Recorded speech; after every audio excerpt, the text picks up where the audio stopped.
Всем привет! Надеюсь, меня видно и слышно. Сегодня по нескольким просьбам мы снова обращаемся к винчунь, к такому боевому искусству, которое всем известно, в основном благодаря уже европейским модификациям, южноамериканским модификациям. Все знают Эмина Бозтепе, который, в общем, практикует турецкий такой винчунь.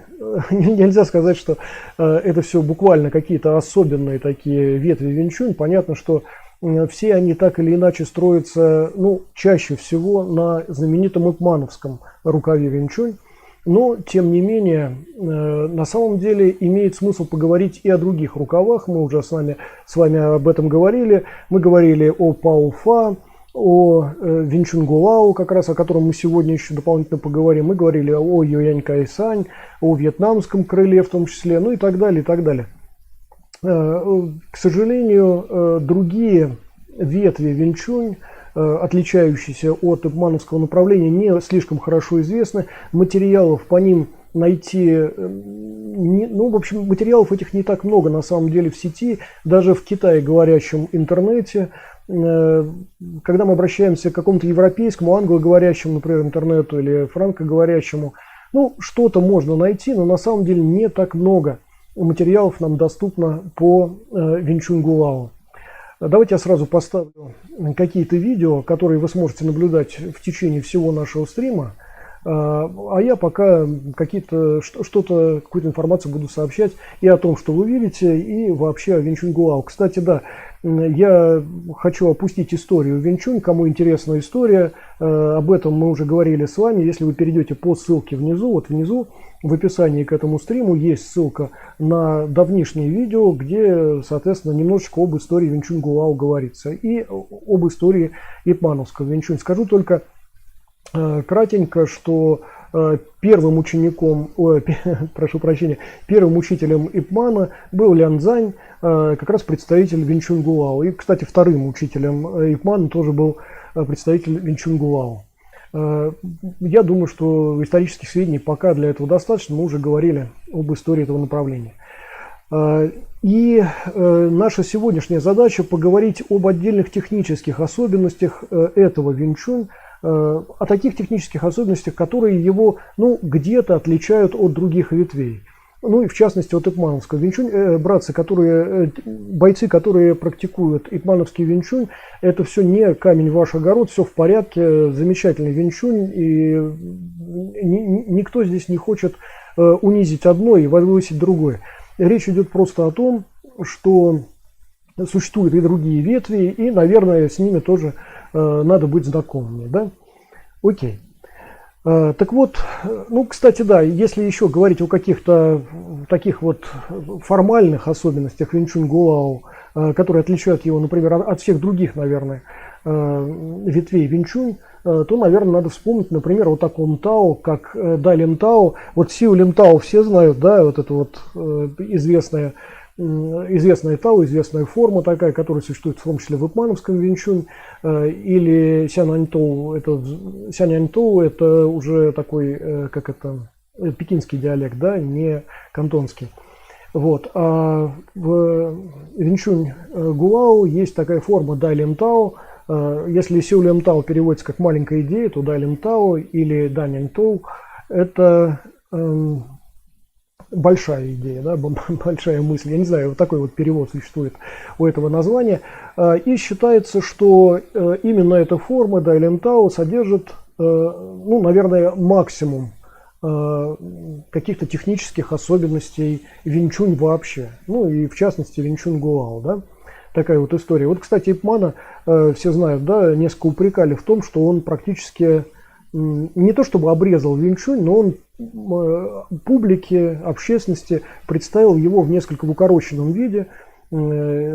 Количество тао там достаточно ограничено в ипмановском направлении, гораздо больше этих тао в других направлениях винчунь. Технический арсенал несколько уже, в других направлениях он шире. Но опять это не говорит о том, что это хуже или лучше. Это такая вот особенность этой ветви. Мы знаем, что ряд боевых искусств, разветвляясь, получал какие-то модификации, то сужался, то объединялся с другими боевыми направлениями и так далее. В частности, когда мы говорим об ипмановском винчунь, то это вот такое как бы несколько зауживания возможностей Винчун Гуао, да? По крайней мере, то, как это преподавал Ип Ман, еще раз напомню, не то, как он, может быть, практиковал там и так далее, а то, как преподавался. И как мы ипмановское направление знаем на сегодняшний день, да? Значит, еще, когда мы говорим о Винчун Гуао, наверное, надо вспомнить о том, что это винчунь, который фактически сформировался буквально на базе Пай Хайчуань, кулака белого журавля, небезызвестного. И, кстати, сейчас вот наблюдая те кадры, которые проходят перед вашими глазами, если вы практикуете, например, пайха или какое-то хотя бы представление имеете о кулаке белого журавля, наверное, вы найдете немало схожего с байхэ вот в области Винчунь Гуао.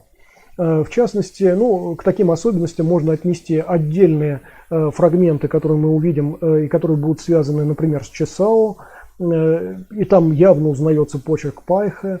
Значит, наверное, к этому можно отнести и достаточно широкие и низкие, в том числе, шаги, которые у нас появляются, ну, в частности, например, на тех фрагментах, которые мы наблюдаем, что тоже очень характерно для кулака белого журавля, ну и так далее. То есть на самом деле Винчун Гуао это такое вот достаточно смежное направление, очень близкое к Пай Хайчуань 18 века. Кстати, да, должен сказать, что вообще Винчун Гуао формируется там примерно 3 сотни лет назад, формируется в 18 веке из кулака белого журавля.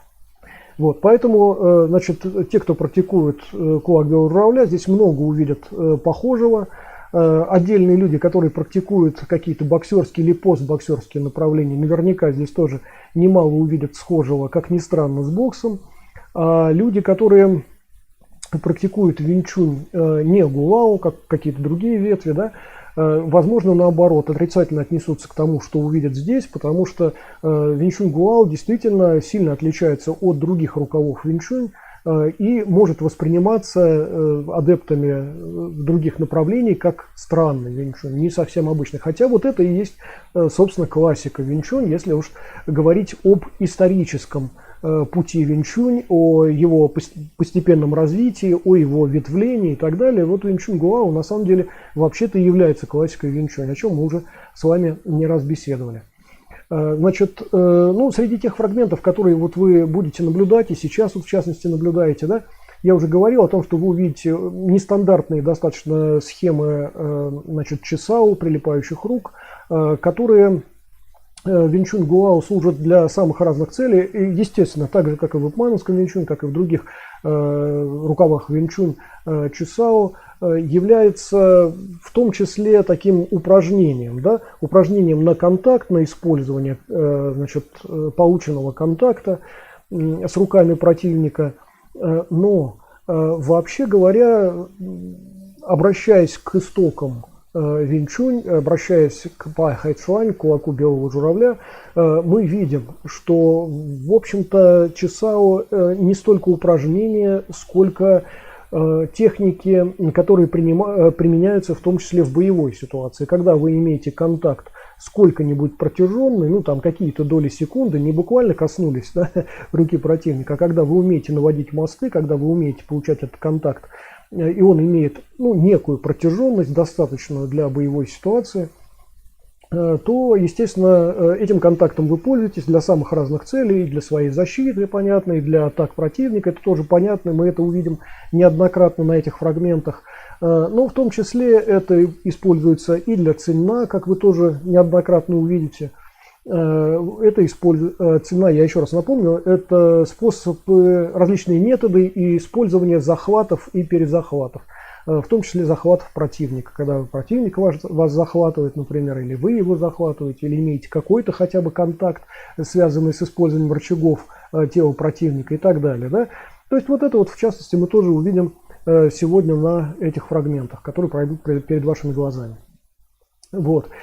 И кроме того, Чесао еще используется, значит, ну вот я уже говорил, для атак, защит, для цинна, в том числе используется для бросковых техник, которые, ну, естественно, запараллелены с цинна, собственно, с самим этим использованием захватов, перезахватов.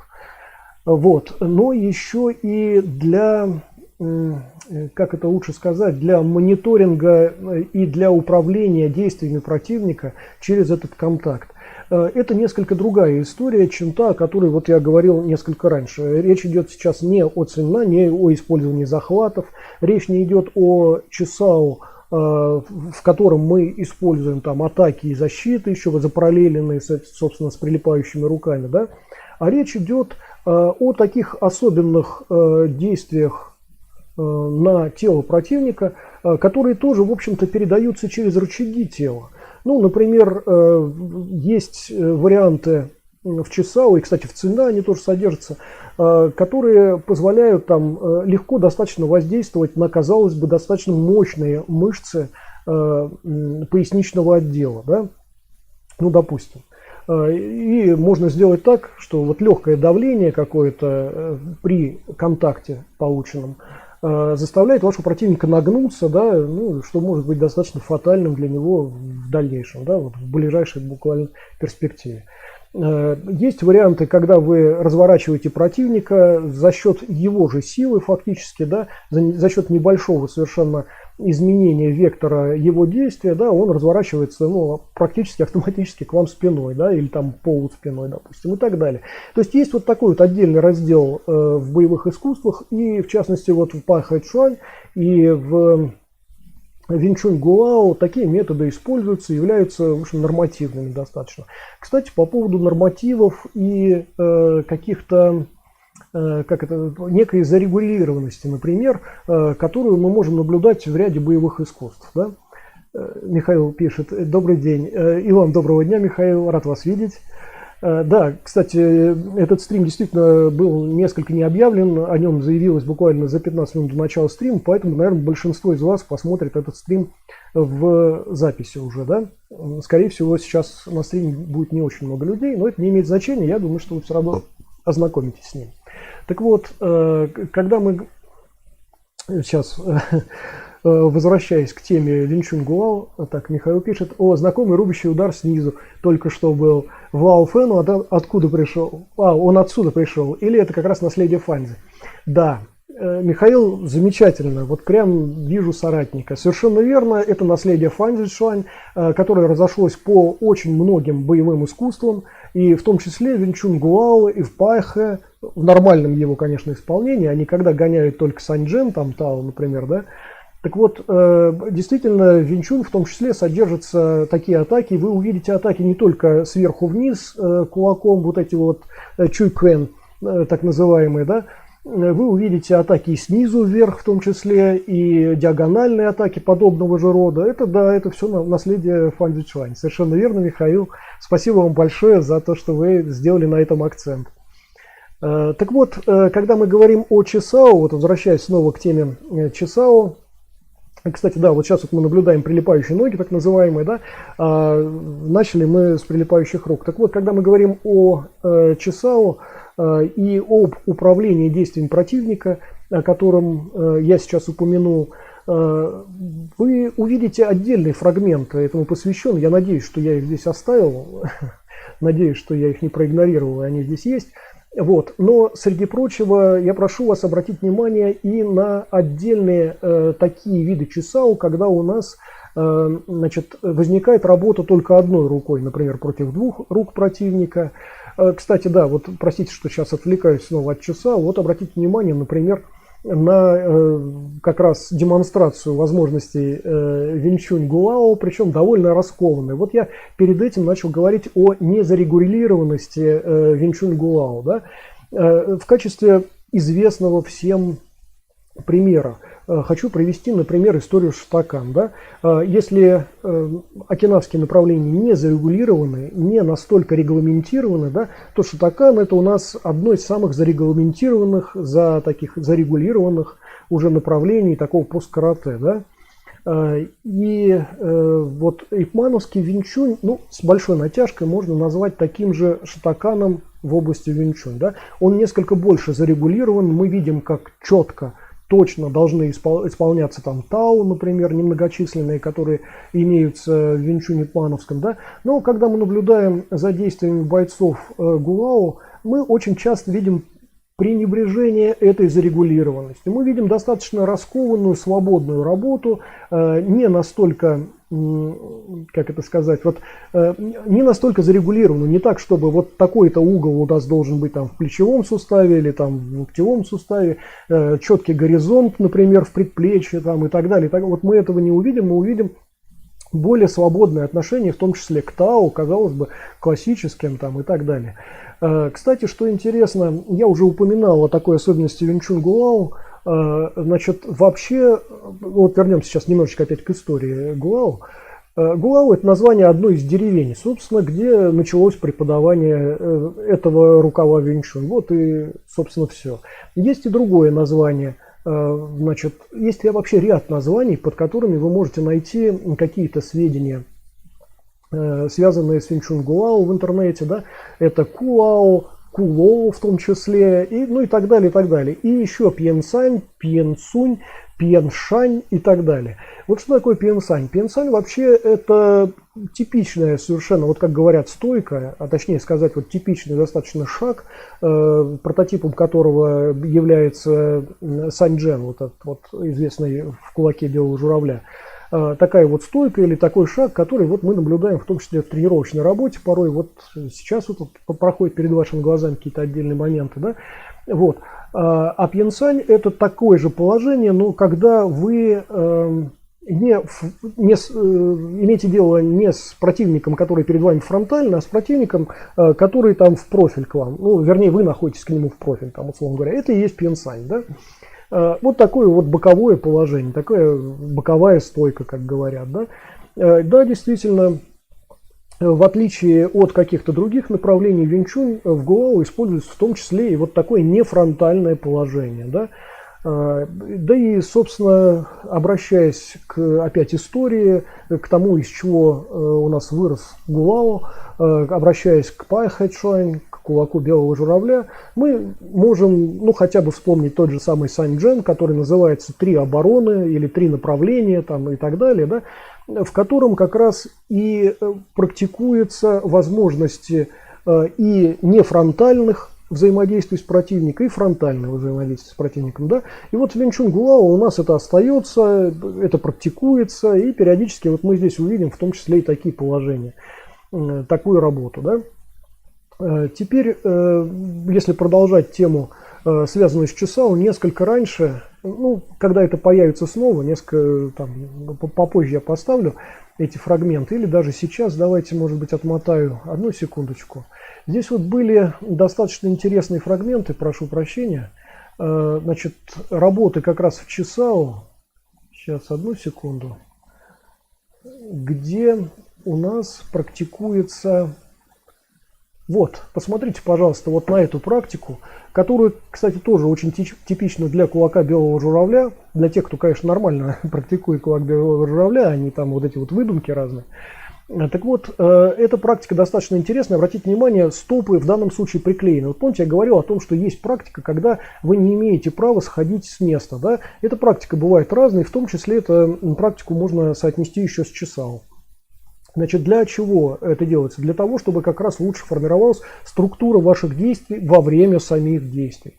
Не когда вы заранее работаете над некой структурой, как вот нередко мы слышим от ребят винчунистов, да, а когда в процессе самого действия вы меняете структуру своего тела, его положение в пространстве, его высоту. Вот вы видите, как здесь бойцы периодически оказываются в более низких шагах, меняют положение корпуса, меняют положение колен, да, меняют положение там, рук и так далее, и так далее. Идея в том, вот такой практики, которую мы сейчас наблюдали, чтобы постараться вывести из равновесия нашего противника, а это возможно только при условии, что вы действительно умеете контролировать вот этот вот контакт и использовать этот контакт для дальнейших своих действий. Да? Это вот то, о чем я говорил в начале, что вот этот вот мониторинг действий противника через контакт – это важная часть Чусао, которая, к сожалению, нередко утрачивается в современных клубах Винь Чунь. Ну, вообще, это надо практиковать. Я понимаю, что это нелегко, так сказать, передать на уровне слов или еще чего-то, что этому надо заниматься лицом к лицу, вот, да, непосредственная передача все-таки должна быть. Хотя в сущности практика сама по себе в дальнейшем применении несложная. Да? Ну окей. Так, давайте я сейчас снова перемотаю это несколько... уже вот у нас началось сначала. Окей. Вы сможете снова понаблюдать то, что те фрагменты, которые проходят перед вашими глазами. Значит, вот обратите внимание, тут тоже QQN, вот этот вот, значит, мы наблюдаем, или ребро ладони, которое в том числе снизу работает. Что интересно, да, совершенно забыл еще, такая особенность Винчунь, которую, в принципе, мы наблюдаем во всех ветвях Винчуня, и в Ипмановском в том числе. Ну вот в Гуао, например, вы увидите, как эта особенность, о которой я сейчас скажу, имеет несколько другой формат, несколько другое расширение. Это особенность использования двух рабочих поверхностей одновременно на одной конечности. Да? Я еще сделаю обязательно акценты на этом несколько позже, когда, значит, мы увидим соответствующие какие-то кадры. А сейчас вот мы наблюдаем, как раз как Чесао переходит в Цинна, в использовании захватов. Да? Помните, я вот говорил на прошлом стриме, например, да, посвященному Ао Фэн, значит, я говорил о том, что у нас в московском клубе вот бойцы нередко, когда имели такую возможность, имели вот такой контакт какой-то, да, сколько-нибудь, там, допустим, продолжительные там какие-то доли секунды, использовали его для того, чтобы сразу применить Цинна и потом уже добить противника впоследствии. Вот нам сейчас как раз демонстрируют, что Чесао не такая невинная практика, как может показаться порой, да, а это практика, которую легко сразу перевести, например, в Цинна, да, в использование захватов. Использование, ну, точнее сказать, рычагов тела человеческого, да. Окей. Здесь вот неплохая достаточно демонстрация как раз структуры тела во время атак и защит. Ну, кстати, вот обратите внимание на то, о чем я вот говорил несколько раньше. Здесь используются, обратите внимание, две рабочие поверхности одновременно у двух рук бойца, да, ведущего. Он одновременно и контролирует руку противника локтевым суставом и предплечьем, да, и одновременно с этим атакует противника, да, кистью руки различными ее формами. Да? Это вот такая вот особенность тоже Винчунь Гуао. Она, конечно, прослеживается и в Ипмановском Винчуне, естественно, в Байхэ имеется. Но, как вы видите, вот здесь вот, например, это происходит одновременно, когда обе руки имеют два контакта, используют две рабочие поверхности. Таким образом, против, как правило, одной атаки и одной защиты вашего противника, значит, вы можете использовать 4 рабочие поверхности, уже экстенсивно обгоняя вашего противника в 2 раза, да, в своих действиях. Вы одновременно можете защищаться и атаковать. Вот такая вот история, например, связана с Винчунь Гуао. Да? И различные другие модификации этих действий мы несколько позже тоже увидим в том числе. Я постараюсь сделать акценты на этом.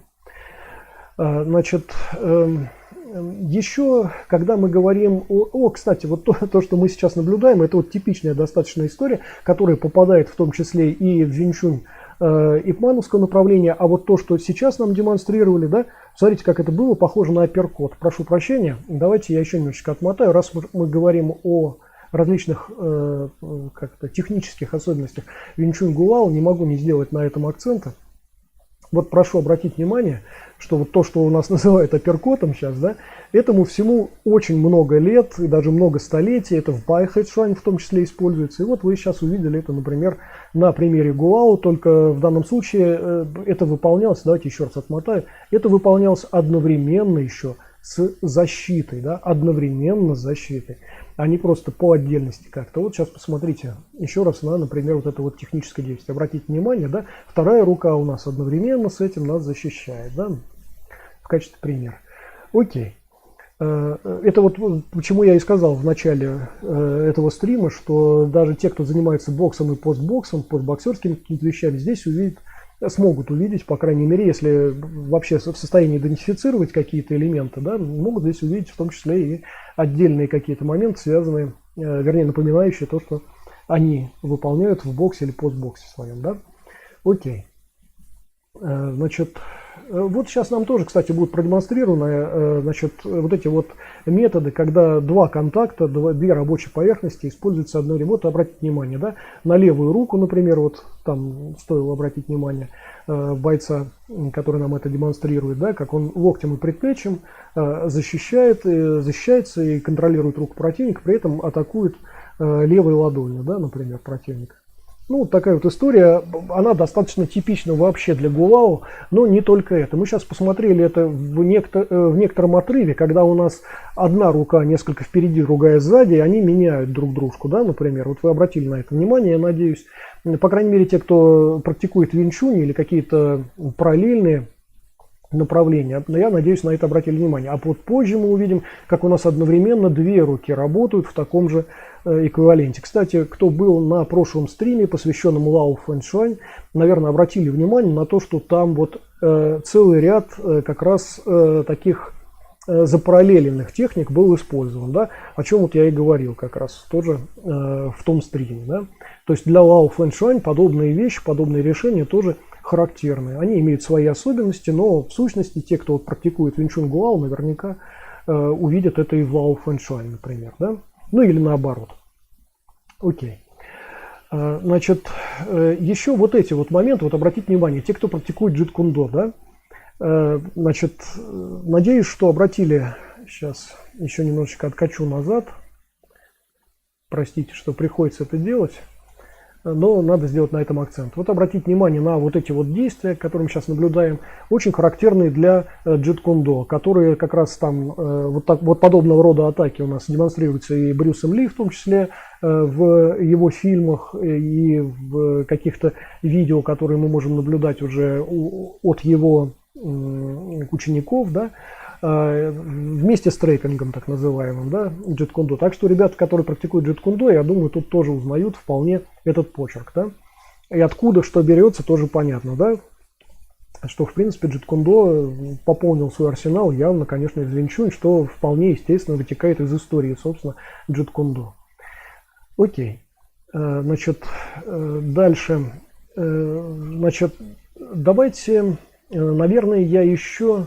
ну вот хорошо, давайте сейчас еще посмотрим по поводу Чисао, а потом я хотел бы перейти еще к особенностям отдельным Винчунь Гулао. Вот этот сюжет я использовал и для прошлого видео, которое тоже посвящено было Гулао. Мне этот сюжет достаточно нравится. Почему? Потому что здесь вот мы наблюдаем как раз свободное достаточно отношение к шагам и то, о чем вот я говорил, что Чисао это не просто упражнение, это способ контролировать действия противника через контакт. Вот обратите внимание, как легко взаимодействует вот человек слева, ну, в более светлой футболке, там, с человеком справа, да, когда мы видим, как он легко выводит его из равновесия, может уронить, может не уронить, вот, может направить в одном направлении, в другом направлении, и все это только через вот эти вот, через рычаги его тела, через легкий достаточно контакт, который он получает через руки, да. То есть Чисао в данном случае это не такая невинная практика, как нам порой может показаться, а это вполне боевая практика. Она, конечно, еще раз я напомню, она используется и в качестве тренировочной, но она и в бою достаточно часто используется, и если мы говорим о Винчунь Гулао, используется с успехом, да. Окей. Она же, кстати, существует и в Пай Хэчуань, тоже на всякий случай напомню. Окей.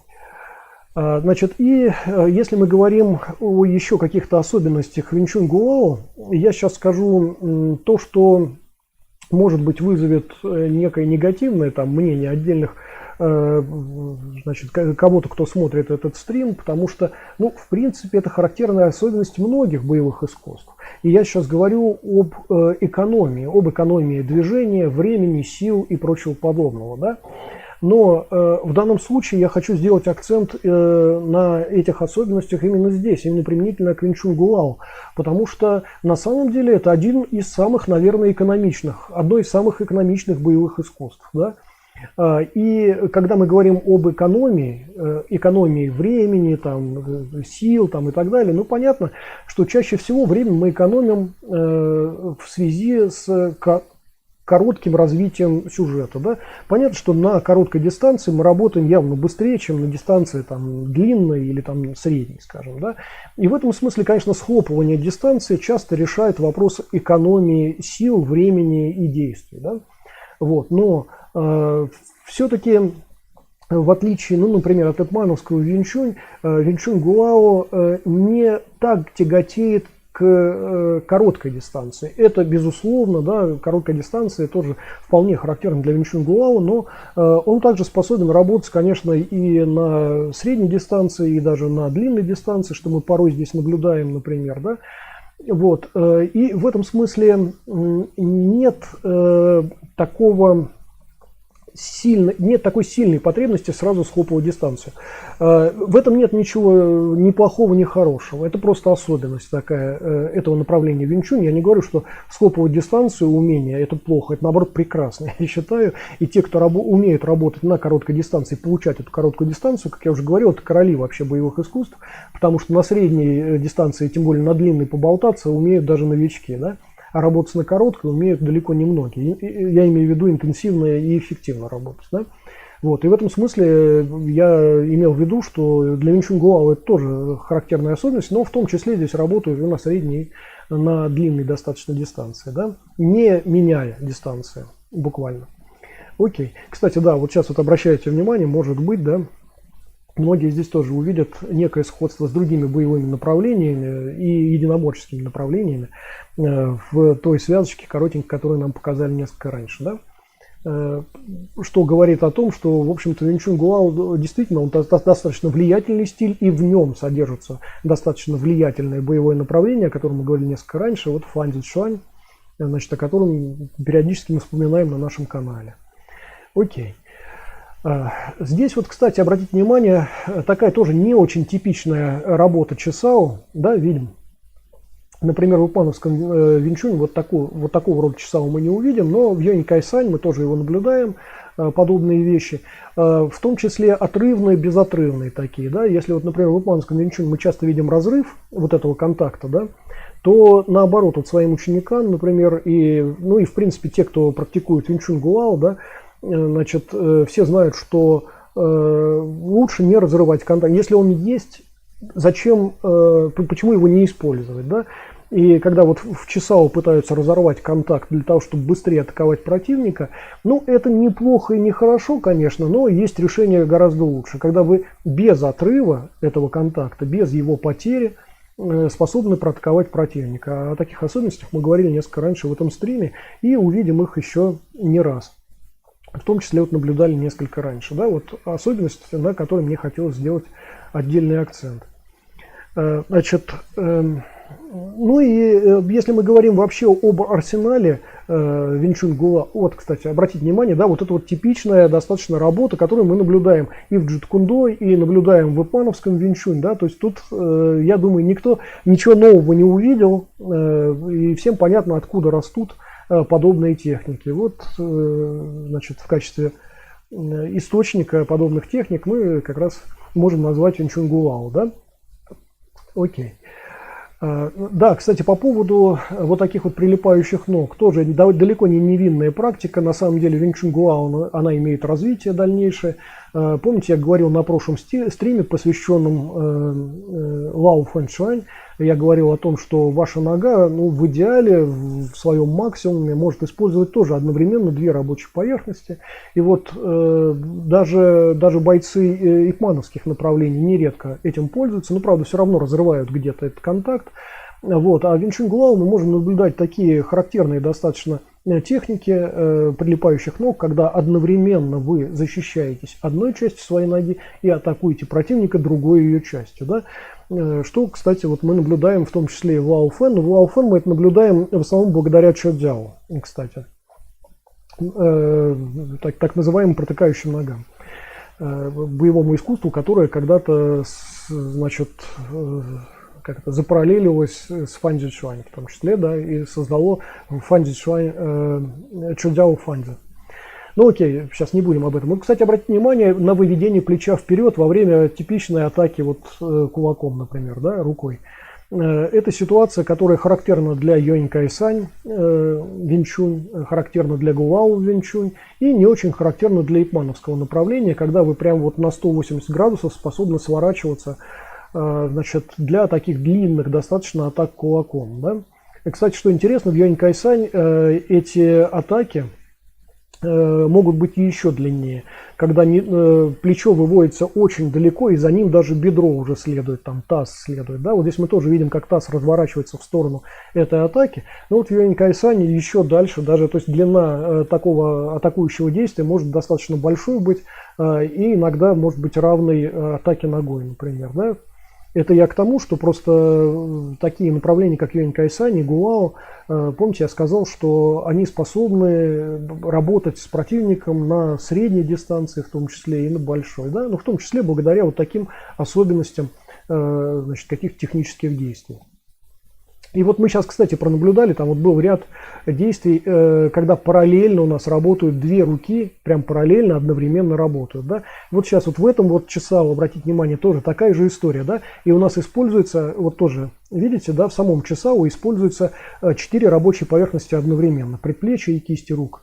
Да, вот это вот тоже важный момент, о котором я говорил несколько раньше, и который является такой характерной особенностью для Винь Чунь Гулао, которая дает дополнительные бонусы, дополнительные возможности вам. То есть даже если вы работаете одной рукой против противника, да, вы уже способны делать то, что, как правило, делает ваш противник двумя руками. Да? Ну, то есть тут такая вот интересная тоже подробность возникает у нас в связи с Винь Чунь Гулао.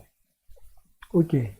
Да, вот сейчас вот мы как раз тоже наблюдаем такой типичный такой часау тренировочный, как раз без отрыва, без шагов. Вот мы наблюдали часау в шагах, в мобильной такой форме, а вот сейчас вот пронаблюдали в статичной форме, когда бойцы не имеют права там сходить с места и так далее. Это, конечно, тренировочный, еще раз, тренировочный часау, но, тем не менее, такой, который нарабатывает определенные скиллы ваши, строит вашу структуру, причем гибкую структуру тела, не жесткую структуру, а именно гибкую структуру, и позволяет ею управлять. И структурой тела вашего противника в идеале должно управлять. Да?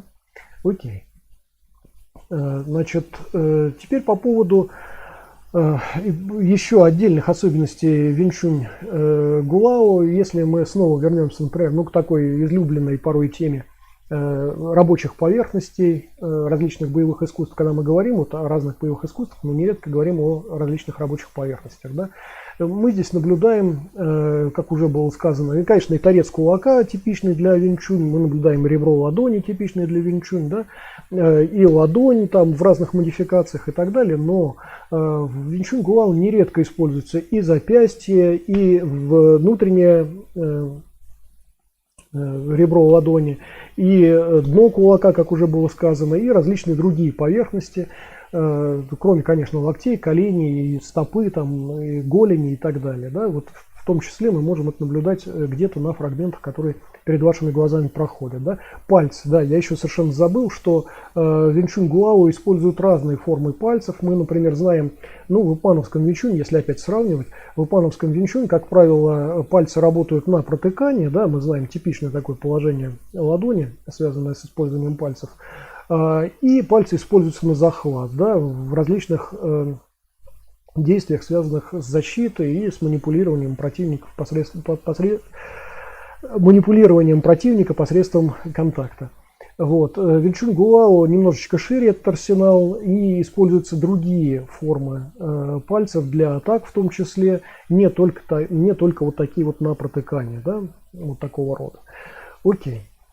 Значит, вот сейчас мы снова наблюдаем как раз часау, связанные с Циньна, в том числе с использованием различных рычагов человеческого тела, за счет вот этого контакта, который мы получаем благодаря часау, благодаря наведению мостов, в том числе такому вот способу быстрого контакта, получения быстрого контакта, да, в Винь Чунь и так далее. Да, вот, кстати, еще один момент, на котором, может быть, стоило бы зафиксироваться, это вот особое внимание Винь Чунь Гулао к шагам, не в смысле их зарегулированности, четкой такой вот геометрии шагов, а в том смысле, что шаг выстраивает вашу структуру, и когда вот вы давите на противника своими защитами и атаками, как вот в частности здесь вот показано медленно, да, вот мы сейчас наблюдаем, да, то за все это отвечает структура вашего тела, и как раз важно разрушить структуру противника, как вот мы здесь видим периодически, да, когда структура, значит, начинает уже такая быть разбитая у нашего противника, чем мы, собственно, и пользуемся, да. Ну вот когда здесь добивание коленом там выполняется, например, в ряде случаев, ну вот сейчас вот скажем, да, и так далее. Вот сейчас используем типичный достаточно рычаг шеи с небольшим скручиванием и рычаг позвоночного столба. Есть другие методы использования этих же рычагов, но здесь вот нам продемонстрировали вот такой, в общем-то, незамысловатый. Окей. Да, и возвращаясь к теме атакующих действий, вот мы здесь наблюдали, да, вот тоже ряд рабочих поверхностей, ряд атакующих действий, значит, который у нас характерен для Винчунь Гуао. Где-то узнаются у нас и действия, которые мы наблюдаем в ипмановском Винчуне, где-то наблюдаем мы здесь действия, которые и в Джит-кундо в том числе дальше еще попадают и так далее, о чем уже говорилось. Вот. А есть ряд действий, которые характерны, атакующих действий, я имею в виду, которые характерны только для Винчунь Гуао. Кстати, вот сейчас вот тоже обратили внимание, да, вот как раз за параллельные были действия, когда у нас предплечье, да, немножечко откачу, одну секунду. Сейчас чуть-чуть откачу назад. Когда у нас одновременно там были действия двумя руками, они совершенно были запараллельны. Сейчас несколько позже, наверное. Одну секунду. Вот, например, вот, да, типичный Квансао, после которого у нас атака идет. Ну, маленький очень эпизод, не буду еще раз откатывать. Вот, это то, о чем я несколько раньше говорил, когда у нас два предплечья совершенно параллельно работают, не меняют друг друга, а как раз работают в одном направлении практически. И нередко эти направления становятся круговыми такими, да. Это вот то, чего мы в ипмановском Винчуне уже, в общем, не увидим. А увидим в Винчунь Гуао и в Юань Кайсань тоже такая же история есть. Когда у нас действия идут вот так вот по кругу, и благодаря скручиванию вокруг поясницы, да, мы получаем защитные атакующие действия, которые характерны только для этих ветвей Винчунь, например. Да, и вот тоже обратили внимание, да, ряд действий таких запараллельных, когда одновременно действуют у нас руки, тоже это вот наблюдаем след Байхэчуань, след кулака белого журавля. Надеюсь, те, кто практикует это боевое направление, сразу это выделяют. И, кстати, эти же действия у нас попадают в окинавское карате. Те, кто практикует такое старое карате, old style и old school, да, наверняка тоже идентифицировали эти действия. Окей. Вот в сущности такой вот коротенький у нас стрим, в котором я хотел немножечко больше рассказать о Винчунь, поскольку эта тема периодически вызывает интерес на нашем канале. Братцы, все время забываю, уже месяца два забываю, это отдельное сейчас сообщение, забываю о такой просьбе.